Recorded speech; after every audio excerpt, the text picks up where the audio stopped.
Are we losing our human touch at work? It's time to change that. We think we get joy and meaning out of a job, but actually we bring the meaning and the joy to the job. You are the joy of your work. The way you lead yourself, it's the same way that you lead others. If you don't see hope and optimism in your life and your work, you cannot inspire hope or optimism in anyone else. It's time to own who you are so that you can be real to others and lead through empathy. How many people here have ever personally tried to change someone before? Have you done that? Yeah. And how does that work out for you? I know, it makes for a great first marriage. Or second or third for those of us who are slow learners.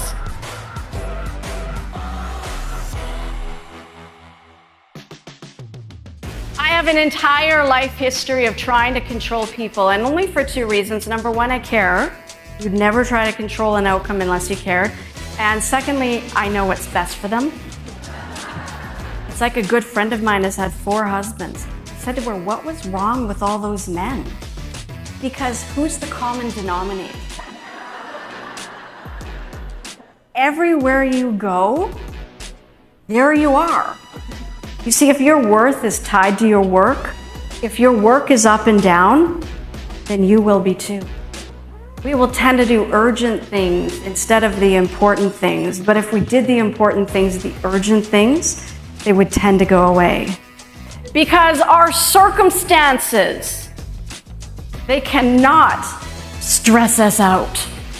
It's our reaction that creates the stress. Your circumstances can't define you. Most workplaces turn humans into walking job descriptions, where our personality, it goes into witness protection. We're so busy performing that we've forgotten how to actually show up. Here's all people really want from us. It's one simple thing. They want our presence. Be here with me now. See me not as a job description or balance sheet, because we are a shared humanity. We have a lot more in common than any of our differences. We learn from contrast. So whenever you're working with someone, they have different styles, different ways of doing things. We will learn through and from that contrast. You see, we don't grow despite our differences or despite challenges. We grow because of them.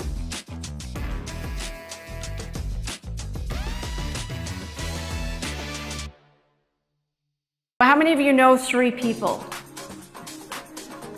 Yeah.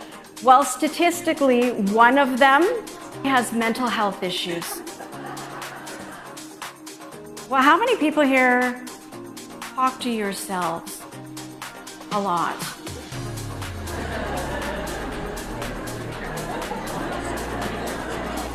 So everyone in this room, you have a voice in the back of your head. Some of you are like, what voice?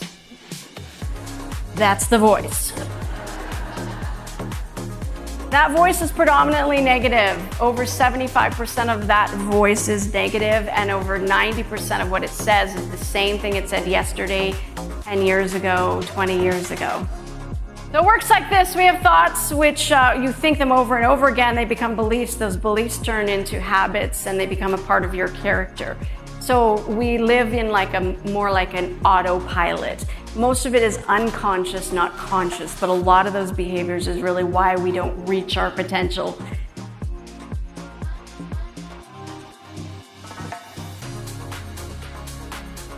"95% of how we feel, it comes from our subconscious. Self-awareness is key to make unconscious beliefs and patterns conscious. So I like to weave clever comedy throughout a speech because laughter, it helps you to drop your defenses and relate more deeply to the human condition. So during the pandemic, actually what he did is he put a map up on the refrigerator. He handed me a dart. He said, go ahead, throw the dart at the map Anywhere it lands, that's where I'm taking you when this pandemic is over. So it looks like we're gonna spend 2.5 weeks crawling around behind the refrigerator. And you know, the hard part about the pandemic for me is, public health protocol kept changing all the time. So I went and I looked it up online, and they said all you need to do is make sure that you're wearing gloves and a mask. So I was like shocked when I showed up at the grocery store and everyone else had clothes on.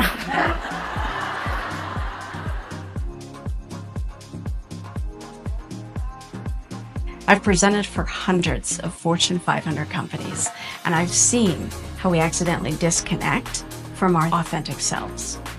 If your brain feels like a browser with 47 tabs open and you long for connection and belonging, this will give you relief. For 20 years, I've made it my #1 job to find the most extraordinary speakers that can educate, entertain, and inspire. And we hit the jackpot this year with Jody Urquhart.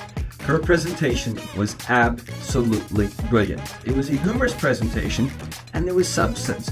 What I appreciated was people took home ideas they could use in their job the next day.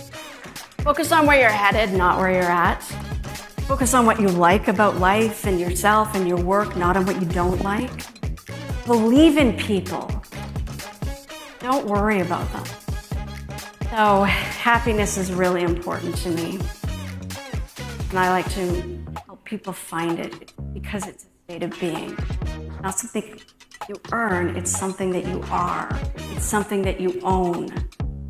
So for us to be there more often, we have to just really quickly understand this thing about taking care of ourselves. We do not do a good enough job of that. So to take care of yourself, you have to take care of 3 things in a very steady, consistent way. Here's what they are.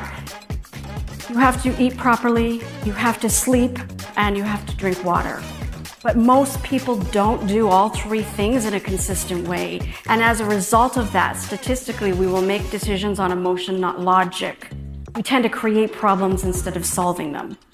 In other words, you don't need to file for divorce when all you needed was a sandwich.